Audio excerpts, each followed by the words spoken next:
代替一個資深的車長，3年來，互人掠到2屆食酒賽車，甚至佫互人公布佇咧新北市酒駕累犯的名單。不過，伊說攏無照規定來通報，所以代替嘛攏唔知影，一直到有員工檢舉，這代誌才曝空。代替表示講會佫召開科委會，依法來甲處罰。這代替的資深車長和員工檢舉出現在新北市政府114年所公布的啉酒賽車累犯名單內底，違規的時間地點是在113年7月在樹林區嘉恆路3段啉酒賽車，而且已經是10年來第2擺。不過代替確實唔知影，隨着檢舉了後才開始調查。會開考察會來做調查。如果調查屬實，本身是交通人員，交通人員酒駕本來就要罪加一等，所以這個部分呢。2個部分我們會並同來做加重處分。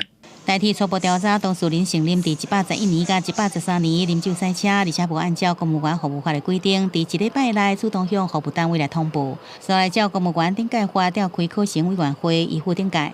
代替也證實過去已經員工啉酒賽車互開除的案例，自主通報抑閣未通報的攏有，就算是非一篇公布期間，也閣攏依照情節嚴厲來定處。酒駕或者是毒駕，要單靠公務人員自主通報，的確會有它的漏洞。我們認為，除了主動通報之外，主管機關本身還要負起管理責任。核心問題是它不是發生在上班時間。那如果是自主的話，它其實是一個看員工有沒有要通報，以及公司有沒有找到的問題。所以我覺得反而現在針對說，那如果我自主通報了，那或者是我沒有隱匿。跟我有隱匿的人一定要有這個區別，這樣。